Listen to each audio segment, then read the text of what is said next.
কেমন আছেন আপনারা সবাই? আমি আকাশ রহমান চলে আসলাম একটা নতুন ভিডিও নিয়ে। তো আজকে সেই প্রতীক্ষিত দিন, আমরা আর কিছুক্ষণ পরেই চলে যাব এয়ারপোর্টের উদ্দেশ্যে। এখন আমি মাত্র রেডি হলাম, আপনাদের আপু এখন মেকআপ করছে, রেডি হচ্ছে, তারপরে বাবুরে রেডি করব। তো চলুন।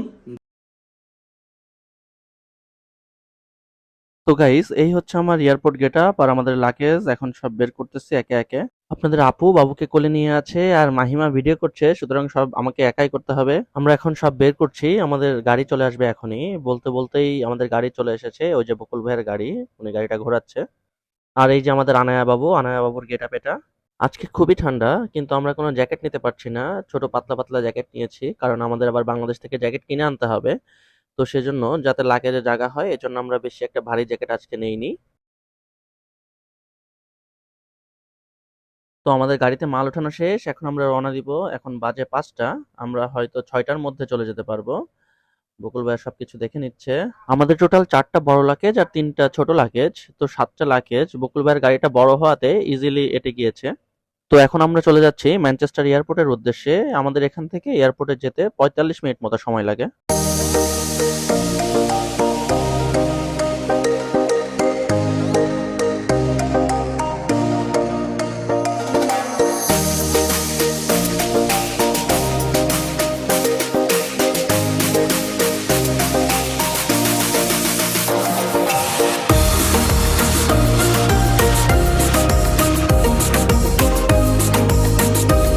তো গাইজ, আমরা চলে এসেছি ম্যানচেস্টার এয়ারপোর্টে। বকুল ভাই আমাদের নামিয়ে দিয়ে চলে গেছে, এখন আমরা ভিতরে ঢুকছি। আমাদের মোট ২টা ট্রলি নিতে হয়েছে, তো লাবণী একটা ট্রলি ঠেলছে আর আমি একটা ট্রলি ঠেলছি। ওর কাছে আবার বাবু আছে, বেচারার খুবই কষ্ট হয়ে যাচ্ছে ট্রলি ঠেলতে। তো সমস্যা হচ্ছে, জার্নিতে আমার মেয়ে আমার কাছে একদমই আসতে চায় না, সেজন্য ওর মাকে একটু বেশি কষ্ট করতে হচ্ছে। আরেকটা কথা বলে রাখা ভালো, এয়ারপোর্টে আপনি যখনই ট্রলি নিতে যাবেন, পার ট্রলির প্রতি আপনাকে ১ পাউন্ড করে দিতে হবে। তো এখানে আমরা আমাদের বুকিং লাগেজের জন্য সিরিয়ালে দাঁড়িয়েছি। তো আমাদের টোটাল হয়েছিল ২৪ কেজি, বাট আমাদের ৯ কেজির টাকা নিয়েছে ওরা, মানে ৯০ পাউন্ড। আমি তো ভেবেছিলাম হয়তো ২৫০ পাউন্ড দিতে হবে।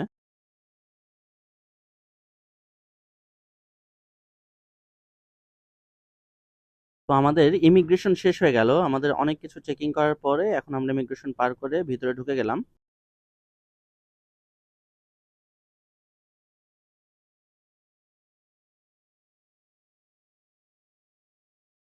ইমিগ্রেশন পার করেই আপনার মনে হবে আপনি একটা শপিং মলের মধ্যে ঢুকে পড়েছেন, এবং এখানে দেখতেই পাচ্ছেন বিভিন্ন ধরনের হার্ড ড্রিঙ্কস পাওয়া যায়। তো চলুন দেখি আর কি কি আছে।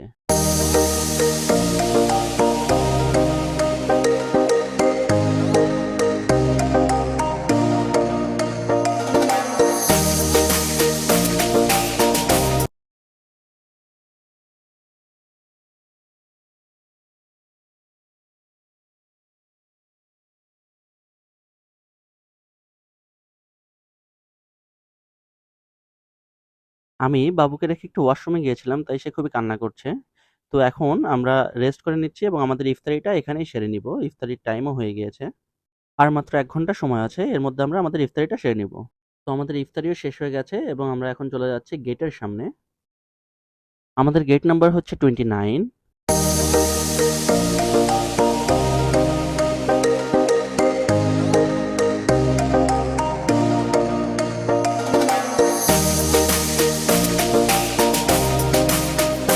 তো বন্ধুরা, এই যে দেখতে পাচ্ছেন একটি প্লেন দাঁড়িয়ে আছে। তো এই প্লেনে করেই আর কিছুক্ষণ পরেই আমরা চলে যাব আমাদের মাতৃভূমি বাংলাদেশে। এটি বোয়িং 787 এর একটি বিমান, অনেক বড় একটি বিমান। তো আমরা এখন সিরিয়ালে দাঁড়িয়ে আছি, সবার আগে যারা হুইল চেয়ারে আছেন তারা যাবেন এবং তারপরে যাদের বাচ্চা আছে তারা ঢুকবে। তো আমরা এখন ঢুকে গেলাম। আনার জন্য আমরা আসলে একটু বেনিফিট পেয়েছি, কারণ বাচ্চা থাকলে তারা আগে যাবে।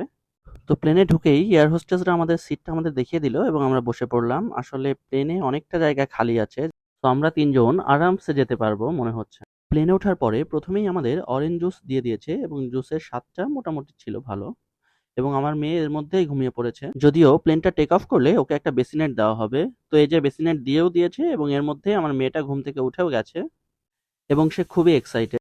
তো এর মধ্যেই আমাদের রাতের ডিনারটা আমাদের দিয়ে দেওয়া হয়েছে। আমরা আসলে ২টা মিল পাবো, একটা হচ্ছে রাতের ডিনার আর একটা হচ্ছে ব্রেকফাস্ট অথবা সেহরি আমরা নিতে পারবো। তো আমি মূলত সেহরি নিয়েছি, কারণ আমি কালকে রোজা থাকবো। তো দেখতেই পাচ্ছেন আমাদের ডিনারে একটা পুডিং দেওয়া হয়েছে, একটা কোসলো, একটা বান এবং রাইস, সাথে চিকেন দেওয়া হয়েছে, একটা মাম পানির বোতল, চা খাওয়ার জন্য একটা কাপ, সাথে কিছু কাটলারি ওয়ান টাইম, এবং কোক অথবা 7 আপ দেওয়া হবে। তো আমরা দুজনই ডিনারটা খুলে নিলাম আর আমার মেয়েকে বেসিনেটে বসিয়ে দিয়েছি।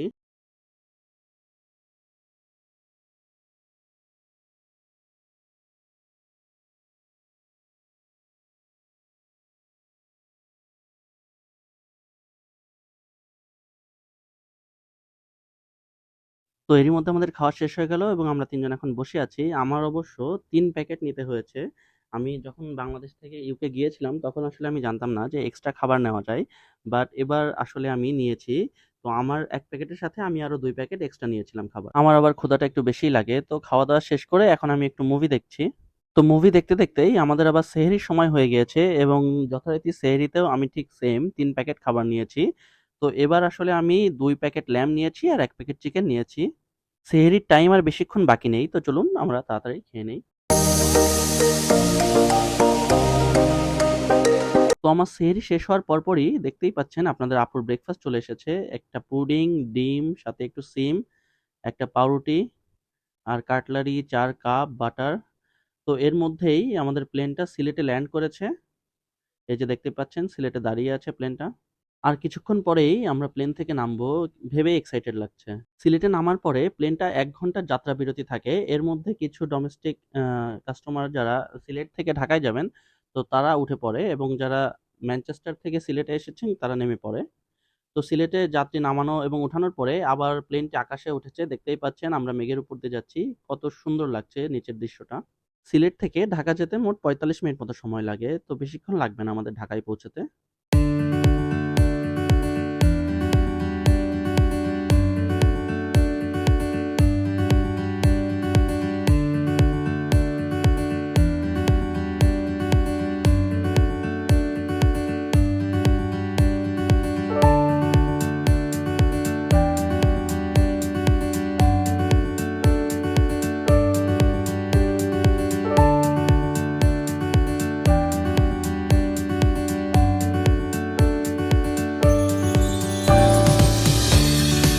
তো বন্ধুরা বলতে আমরা ঢাকা বিমানবন্দরে চলে এসেছি এবং এই দেখেন প্লেনটা এখন ল্যান্ড করছে।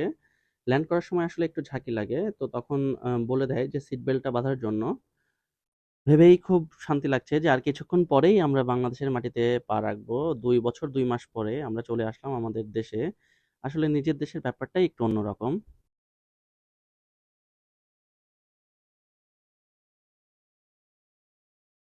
তো বন্ধুরা আমরা এখন প্লেন থেকে নেমে ইমিগ্রেশন শেষ করে আমরা লাগেজ বেল্টে ওয়েট করছি লাগেজের জন্য। আমাদের ৫ নাম্বার বেল্টে লাগেজ চলে আসবে। তো লাগেজ কালেক্ট করে আমরা চলে এসেছি বাইরে। আর বাইরে এসেই দেখি আমার ২ বন্ধু চিন্ময় এবং আবির ওয়েট করছে আমাদের জন্য। ওরা এসেছে আমাদেরকে রিসিভ করার জন্য। আমরা আসলে বাংলাদেশে কাউকে বলে আসতে চেয়েছিলাম না। আমরা গত ৩ মাস ধরেই প্রিপারেশন করছিলাম যে কাউকে বলব না। কাউকে বলতে বেসিক্যালি আমাদের ২ ফ্যামিলিকে বলব না। আমরা সারপ্রাইজ দিব। কিন্তু সেটা আর দেওয়া হয়নি। সেটা নষ্ট হয়েছে আমার বড় বোন রুবানা তাবাসসুম বৃষ্টির জন্য। আমাদের ২ ভাই বোনেরই একটাই সমস্যা। আমরা কোনো কিছু পেটে চেপে রাখতে পারি না। আর গতবার যখন ও দেশে আসছিল সারপ্রাইজ দেওয়ার জন্য তখন আমি আসলে ভুলবশত বলে ফেলেছিলাম যে ও বাংলাদেশে যাচ্ছে। আর সেই প্রতিশোধটাই এখন ও আমার সাথে নিল সেটা বলে দিয়ে। তো যাই হোক আমরা এখন চলে আসছি আমাদের বাসার কাছাকাছি। তো এটা হচ্ছে ঢাকা মিরপুর ১ আপনাদের আপুর বাসা। তো এখানে আজকে রাতে স্টে করার পরে কালকে সকালে আমরা চলে যাব আমাদের মাগুরাতে মানে আমার বাসায়। আর এয়ারপোর্ট থেকে এখান পর্যন্ত আসতেই আমাদের সময় লেগেছে ৩০ মিনিটের মতো। তো বেশি জ্যাম ছিল না যার কারণে আমাদের বেশি একটা সময় লাগেনি। বাংলাদেশে নামার পরেই বুঝতে পারলাম গরম কাকে বলে। কারণ আমরা আসলে যখন রওনা দিয়েছিলাম তখন ওখানকার ওয়েদার ছিল ৫-৬ ডিগ্রি সেলসিয়াস আর এখানে এসে এখন মনে হচ্ছে ৩২-৩৩ ডিগ্রি সেলসিয়াস। তো আসলে অতিরিক্ত গরম। তো বলতেই আপনাদের আপুদের বাসার গলিতে আমরা চলে এসেছি। ওই যে আমার শ্বশুর শাশুড়ি আর আমার শালিকা নিচে দাঁড়িয়ে আছে। তো গেট খোলার পরেই আমার শাশুড়ি তো আমার মেয়েকে নিয়ে চলে গেল ভিতরে। আর এদিকে তারা বোনরা একটু কান্নাকাটি করে নিল। তো এর মধ্যেই আমরা সব লাগেজগুলা নামিয়ে নিলাম। তো এরপর ফ্রেশ হয়ে ইফতারি করে আমরা সবাই বের হয়েছি আমাদের প্রিয় জায়গা আবেশে চা খাওয়ার জন্য। আমাদের আসলে অনেক এনার্জি ১৪ ঘন্টা জার্নি করার পরেও আমাদের আসলে ক্লান্তি কাবু করতে পারিনি। আমরা চা খেতে চলে এসেছি। তো বন্ধুরা এখন বাজে সকাল ১০টা আর আমরা সবাই রওনা দিয়েছি মাগুরার উদ্দেশ্যে। আমার আসলে আর তর্স হচ্ছে না কখন যে আমি যাব বাড়িতে, কখন আব্বা আম্মা সৈকতকে দেখবো। তো এর মধ্যেই আমরা দাঁড়িয়ে পড়লাম আমাদের গাড়িতে একটু গ্যাস নেওয়ার জন্য। গ্যাস একটু কম আছে। গাড়িতে গ্যাস নেওয়ার পর থেকেই এসিটা আর কাজ করেনি। তো এই জন্য ফেরি পর্যন্ত আসতেই আমাদের খুবই কষ্ট হয়েছে। আর এখন আমরা ফেরির উপরে যে রেস্ট রুম আছে সেখানে এসে রেস্ট করছি। এর মধ্যে ড্রাইভার সাহেব এসিটা ঠিক করে রাখবে আশা করি। তো আল্লাহর অশেষ রহমতে আমাদের এসিটা এখন কাজ করছে আর আমরা রওনা দিয়েছি মাগুরার উদ্দেশ্যে। মাঝপথে ফরিদপুরে আমরা চিন্ময়কে নামিয়ে দিয়েছি, কারণ ওর বাসা ফরিদপুরে। তো এখন আমরা চলে যাচ্ছি মাগুরার উদ্দেশ্যে।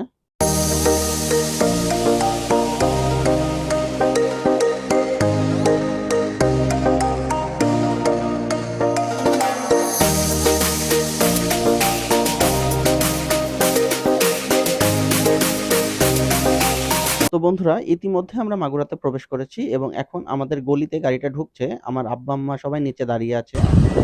দাঁড়াও দাঁড়াও দাঁড়াও আন্টি তো ওই পাশে। হ্যাঁ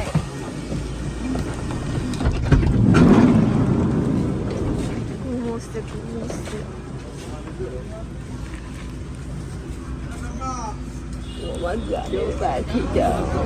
মামা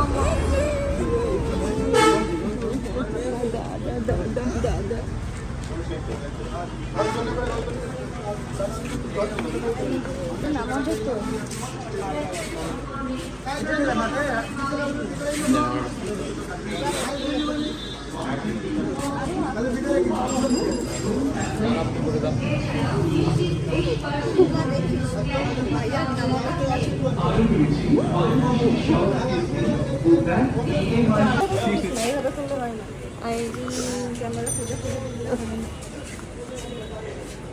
Mamãe, não fica com uma ganja.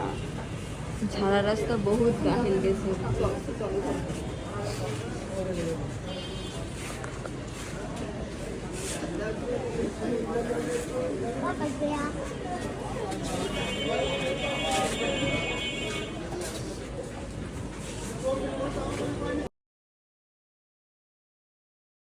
এই মুহূর্তটার জন্য আমি গত 2 বছর ধরে অপেক্ষা করেছিলাম যে কখন আমার আব্বার সাথে আমি কোলাকুলি করব। তো গাইজ, এই ছিল আমার আজকের ভিডিও। আমার ভিডিওটা যদি আপনাদের ভালো লেগে থাকে তাহলে সবাই লাইক, কমেন্ট এবং সাবস্ক্রাইব করে আমার পাশে থাকবেন। খুব শীঘ্রই দেখা হবে আরেকটা নতুন ভিডিও নিয়ে। ততক্ষণ পর্যন্ত সবাই ভালো থাকবেন, সুস্থ থাকবেন। আল্লাহ হাফেজ।